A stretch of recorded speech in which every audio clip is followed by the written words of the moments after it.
Good morning students of class 3. Today I am here to teach you EVS subject and chapter 2 and the topic is the solar system. ठीक है, तो solar system आज हम लोग पढ़ने जा रहे हैं। तो सोलर सिस्टम में सबसे पहले सोलर सिस्टम के बारे में जानेंगे, उसकी सोलर सिस्टम क्या है। तो सोलर सिस्टम मीन्स होता है सौर मंडल। ये तो आप लोग ने पहले भी इसका सुना होगा। तो सोलर सिस्टम, ठीक है ना। सोलर सिस्टम में कितने प्लैनेट्स होते हैं? There are 8 planets in the solar system, ठीक है। तो सोलर सिस्टम में 8 प्लैनेट्स होते हैं। तो उससे पहले हम लोग क्या जानेंगे? सन के बारे में, ठीक है। तो सबसे पहले सन, तो सन का डेफिनेशन मैंने यहाँ पे लिख दिया है, बुक में ध्यान से देखो और इसको कॉपी में राइट डाउन करना, ठीक है। तो सन क्या है? Sun is at the big ball of fire. Sun को क्या कहा जाता है? आग का गोला। उसके बाद the sun is at the centre of the solar system, यानी कि आप लोग जो यहाँ पे ड्रॉ देख रहे हो, बुक में जो ड्रॉ दिया गया है उसमें क्या है? सन बीच में है, सेंटर, समझ में आया? बीच में क्या है? सन है, समझ में? सन कहाँ पे है? बीच में। किसके बीच में? ये 8 प्लैनेट्स के बीच में, समझ में आया? हमारे यहाँ पे कितने प्लैनेट्स होते हैं? 8 प्लैनेट्स होते हैं। तो 8 प्लैनेट्स के बीच में जो है वो क्या होता है? सन होता है, ठीक है। तो हम लोग ने सन के बारे में पढ़ लिया। सन क्या है? Big ball of fire. और सन हमें क्या देता है? रोशनी, समझ में? सन हमें क्या देता है? लाइट। यहाँ पे जो लिखा है sun is at the it is the main source of heat, यानी कि सूरज से हमें क्या मिलता है? हीट। सूरज से हमें क्या मिलता है? हीट मिलता है। उसके बाद सूरज हमें क्या देता है? लाइट देता है, यानी कि रोशनी देता है, ठीक है। उसके बाद अब हम लोग पढ़ने जा रहे हैं। उसके बाद देखो, the sun and the moon and the stars are all heavenly bodies. क्या है? अब हम लोग पढ़ने जा रहे हैं सोलर सिस्टम के बारे में। अभी तक हम लोग ने क्या पढ़ा? सन के बारे में पढ़ा। अब हम लोग पढ़ने जा रहे हैं सोलर सिस्टम के बारे में। तो अब हम लोग पढ़ने जा रहे हैं सोलर सिस्टम के बारे में, यानी कि सौर मंडल के बारे में। तो सौर मंडल के बारे में पढ़ेंगे तो सबसे पहले हम लोग ने सन के बारे में पढ़ लिया, सन क्या है, ठीक है ना। तो सन के बारे में पढ़ लिया। अब हम लोग पढ़ेंगे द सोलर सिस्टम के बारे में, यानी कि सौर मंडल के बारे में। तो यहाँ पे मैंने डेफिनेशन लिख दिया है, देखो। Solar system consist of 8 planets, यानी कि सौर मंडल है, सोलर सिस्टम है, उसमें कितने प्लैनेट्स होते हैं? 8 प्लैनेट्स होते हैं। All this planets revolve around the sun, यानी कि आप लोग बुक में भी देखो, जो ये जो 8 प्लैनेट्स है वो किसके और घूमता है? वो है सन की ओर घूमता है वो, ठीक है। तो यहाँ पे कितने प्लैनेट्स होते हैं सोलर सिस्टम में? 8 प्लैनेट्स होते हैं, ठीक है। तो वो सब लोग जो 8 प्लैनेट्स है, वो 8 प्लैनेट्स किसके ओर? चारों ओर घूमता है, यानी कि वो लोग सन के चारों ओर घूमते हैं, ठीक है।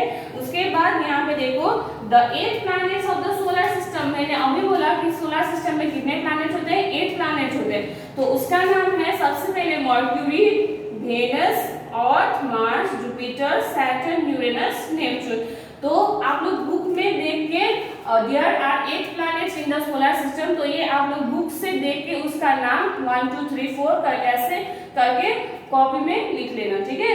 उसके बाद अब हम लोग पढ़ेंगे द प्लैनेट्स, ठीक है। तो अब हम लोग पढ़ने जा रहे हैं प्लैनेट्स, ठीक है ना। तो प्लैनेट्स क्या है? The planets are made of rocks, यानी कि प्लैनेट्स किससे बना होता है? रॉक्स से। रॉक्स मीन्स बड़े बड़े पत्थर से बना होता है। और दूसरा है मेटल्स, मेटल्स मीन्स धातु से बना होता है। और तीसरा है गैस, गैस यानी कि बहुत तरीके के गैसेस से, यानी कि हाइड्रोक्लोरिक ऑक्साइड, ये सब से क्या बनता है? प्लैनेट्स बना हुआ है, ठीक है ना। तो प्लैनेट्स क्या है ये आप लोगों ने समझ लिया कि प्लैनेट्स क्या है। और प्लैनेट्स जो है वो किसके चारों ओर घूमता है? वो सन के चारों ओर, मैंने पहले ही बता दिया है। तो अब मैं आप लोगों को जो 8 प्लैनेट्स है, जो मैंने पहले आपको बताया था कि आप 8 प्लैनेट्स को कॉपी में राइट डाउन कर लो, ठीक है। तो वो 8 प्लैनेट्स के बारे में बताती हूँ कि वो 8 प्लैनेट्स कौन कौन से हैं और उसका वो क्या क्या है, ठीक है। तो सबसे पहले हम लोग पढ़ेंगे मर्क्यूरी के बारे में। बुक में ध्यान से देखो, वहाँ क्या क्या लिखा हुआ है, ठीक है। It is the nearest to the sun, यानी कि जो मर्क्यूरी है, क्या है? जो मर्क्यूरी है वो कहाँ पे है? Mercury nearest to the sun, यानी कि जो सूरज है उसके सबसे नजदीक में क्या है? मर्क्यूरी है, ठीक है। It is also the smallest planet, ये और ये क्या है? सबसे छोटा प्लैनेट है, स्मॉलेस्ट क्या है मर्क्यूरी, फिर से बता रही हूँ, ध्यान से सुनो। It is the nearest to the sun, यानी कि ये सूरज के सबसे नजदीक है और ये सबसे छोटा प्लैनेट है, ठीक है, समझ में आ गया मर्क्यूरी। अब दूसरा है वेनस, ठीक है, Venus is the second planet from the sun, यानी कि मर्क्यूरी के बाद अब दूसरा नंबर किसका आता है, वेनस का, ठीक है। Venus is called billiard planet, और वेनस को दूसरा नाम क्या कहा जाता है, बिलियर्ड प्लैनेट। और बिलियर्ड प्लैनेट उसे क्यों कहा जाता है, क्योंकि because it has thick clouds, यानी कि वेनस में क्या होता है, थिक क्लाउड, वेनस में क्या आता है, थिक क्लाउड, और क्लाउड मीन्स क्या है, बादल, और थिक मीन्स मोटा, ठीक है, समझ गए। तो वेनस को क्या कहा जाता है दूसरा नाम, बिलियर्ड प्लैनेट। क्यों बिलियर्ड प्लैनेट कहा जाता है उसको, क्योंकि वेनस में क्या होता है, थिक क्लाउड होता है, यानी कि मोटा, वेनस मोटा क्या होता है, क्लाउड मीन्स क्या होता है, बादल, ठीक है, मोटा बादल, इसीलिए उसको क्या कहा जाता है, वेनस, यानी कि बिलियर्ड प्लैनेट। उसके बाद it is the brightest planet, और जो ये वेनस है, ये जो प्लैनेट है क्या है, ब्राइटेस्ट, यानी कि ये सबसे चमकदार प्लैनेट है, ठीक है। उसके बाद नंबर 3 में आता है अर्थ, जहाँ पे हम लोग रहते हैं, समझ में, पृथ्वी जहाँ पे हम लोग रहते हैं। तो पृथ्वी क्या है, अर्थ is the third planet from the sun, यानी कि सन से थर्ड प्लैनेट में किसका नाम आता है, अर्थ का, पृथ्वी का, ठीक है। अर्थ is the third planet of the sun, the earth is our home planet, और अर्थ क्या है, हमारा होम प्लैनेट है, यानी कि अर्थ में कौन रहते हैं, हम लोग रहते हैं, तो इसीलिए अर्थ को क्या कहा जाता है, दूसरा नाम होम प्लैनेट, समझ में आया। उसके बाद है the weather, the temperature, atmosphere etcetera on the earth, यानी कि पृथ्वी में, अर्थ में क्या क्या होता है, टेम्परेचर होता है, समझ में आया। उसके बाद एटमॉस्फेयर होता है वहां पे, और क्या होता है, वेदर होता है, समझ में, यानी कि पृथ्वी में क्या होता है, वेदर चेंज होता है कि नहीं, वेदर चेंज होता है, समर सीजन, विंटर सीजन, है कि नहीं, वेदर चेंज होता है। उसके बाद क्या है, टेम्परेचर, यानी कि आज गर्मी है तो कल बारिश, समझ रहे हैं, अभी टेम्परेचर कम है तो रात को टेम्परेचर ज्यादा हो सकता है, समझ रहे हैं।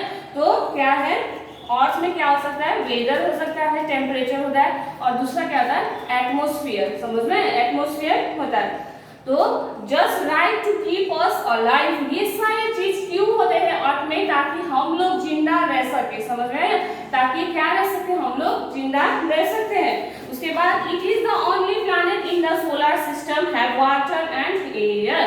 उसके बाद सोलर सिस्टम में ये सिर्फ अर्थ, कौन सा, अर्थ, सोलर सिस्टम में अर्थ ही ऐसा प्लैनेट है जिसमें क्या है, पानी है और हवा है, समझ में आया, जिसमें पानी भी है और हवा भी है, समझ में आया। उसके बाद दूसरा है मार्स, क्या है, Mars, Mars is the second smallest planet and also called the red planet, समझ में, मार्स क्या है, सेकेंड स्मॉलेस्ट, क्योंकि सबसे छोटा तो क्या है, मर्क्यूरी है, तो मर्क्यूरी से भी छोटा क्या है, मार्स होता है, ठीक है। मार्स क्या है, सेकेंड स्मॉलेस्ट प्लैनेट होता है, ठीक है, और उसको क्या कहा जाता है, रेड प्लैनेट कहा जाता है, दूसरा नाम, मार्स को क्या कहा जाता है, दूसरा नाम, रेड प्लैनेट। क्यों कहा जाता है रेड प्लैनेट, क्योंकि it has red dot and rocks everywhere. उस प्लैनेट में क्या होता है, उस प्लैनेट में क्या होता है, रेड डॉट होता है, समझ में, उस प्लैनेट में क्या होता है, रेड डॉट होता है, और वहां पे रॉक्स होते हैं, रॉक्स मींस पत्थर, हर जगह उस प्लैनेट में क्या होता है, पत्थर होते हैं, ठीक है। उसके बाद तो अब हम लोग पढ़ेंगे जुपिटर के बारे में, ठीक है। तो जुपिटर क्या है, it is the very stormy planet, stormy means यहाँ पे क्या होता है, बहुत सारे स्टॉर्मी प्लैनेट है, it is made up of gases, समझ में। तो जुपिटर कैसे बना होता है, मेड ऑफ गैसेस, बहुत तरीके से गैसेस से बना होता है। इसके बाद it has maximum number of satellite, इसमें क्या होता है, बहुत सारे सैटेलाइट होते हैं, ठीक है, और it is also the largest planet, और जुपिटर जो है क्या है, लार्जेस्ट, समझ में, जुपिटर जो है क्या है, लार्जेस्ट, सबसे बड़ा प्लैनेट क्या है, जुपिटर को कहा जाता है, ठीक है। उसके बाद the earth could fit inside Jupiter more than 1000 times, यानी कि जो हमारा जो पृथ्वी है वो पृथ्वी उस जुपिटर जो प्लैनेट है उस प्लैनेट के अंदर कितने टाइम्स छिप जाएगा, उसके अंदर चला जाएगा 1000 टाइम्स। कितने टाइम्स? यानी कि 1000। समझ में आया? तो इससे आप लोग अनुमान लगा सकते हो कि जुपिटर कितना बड़ा होता है। समझ में? हमारे अर्थ जो है पृथ्वी वो तो बहुत ही ज्यादा बड़ा है। तो उस जुपिटर के अंदर पृथ्वी जैसे कितने 1000 अर्थ क्या हो सकते उसमें इनसाइड जा सकते हैं। तो आप इससे सोच सकते हो कि जुपिटर कितना बड़ा होता है। ठीक है, उसके बाद हम लोग पढ़ेंगे सैटर्न के बारे में। ठीक है, सैटर्न देखो, Saturn is the second largest planet in the solar system. और सैटर्न जो है सेकेंड लार्जेस्ट है। समझ में? सैटर्न जो है सेकेंड लार्जेस्ट प्लैनेट है। समझ में? और इसके बाद क्या है, it has beautiful rings around it. और सैटर्न जो प्लैनेट है उस प्लैनेट में क्या होता है, रिंग्स, ब्यूटीफुल रिंग्स यानी कि सुंदर रिंग्स। समझ में? अराउंड इट यानी कि उसके चारों ओर ब्यूटीफुल सुंदर रिंग्स यानी कि सुंदर रिंग से घेरा हुआ रहता है। ठीक है, उसके बाद सेकंड लास्ट हम लोग पढ़ने जा रहे हैं Uranus.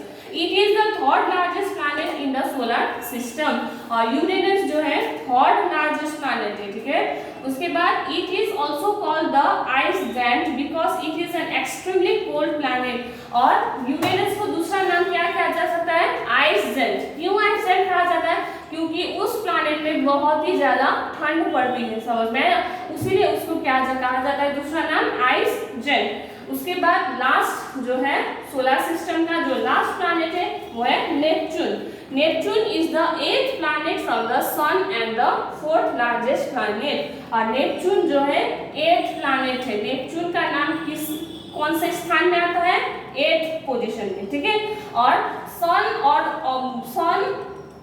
From the sun and the 4th largest planet. और फिर सन के बाद ये किसमें कौन से नंबर पे आते हैं, 4th लार्जेस्ट प्लैनेट में आता है। ठीक है, अब हम लोग पढ़ने जा रहे हैं सैटेलाइट। ठीक है, अब हम लोग पढ़ेंगे सैटेलाइट के बारे में। अब सैटेलाइट क्या है, सैटेलाइट का मतलब होता है उपग्रह। ठीक है, तो सैटेलाइट क्या है, satellite is a heavenly bodies that move around the planet. Satellite जो है प्लैनेट के चारों ओर क्या होता है, घूमता है। ठीक है, like the planet satellite also, यहाँ पे देखो बुक में देखो जैसे दिया गया है उसी को लाइन बाय लाइन पढ़ के मैं आप लोगों को समझा रही हूँ। तो लाइन बाय लाइन ध्यान से सुनो। ठीक है ना, तो क्या है, satellite also do not have any light of their own. जैसे कि सूरज, सन का अपना ही लाइट होता है ना, लेकिन जो सैटेलाइट होता है, उपग्रह होता है, उनका जो अपना लाइट नहीं होता। ठीक है, उस सैटेलाइट का क्या होता नहीं होता, अपना लाइट नहीं होता। जैसे सूरज का अपना लाइट होता है उसी,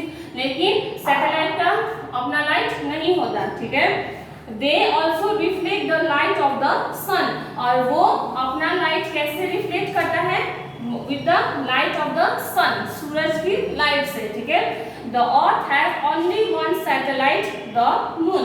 उसके बाद अर्थ क्या है, एक ओनली वन सैटेलाइट है। ठीक है, the Earth has only one satellite, the moon.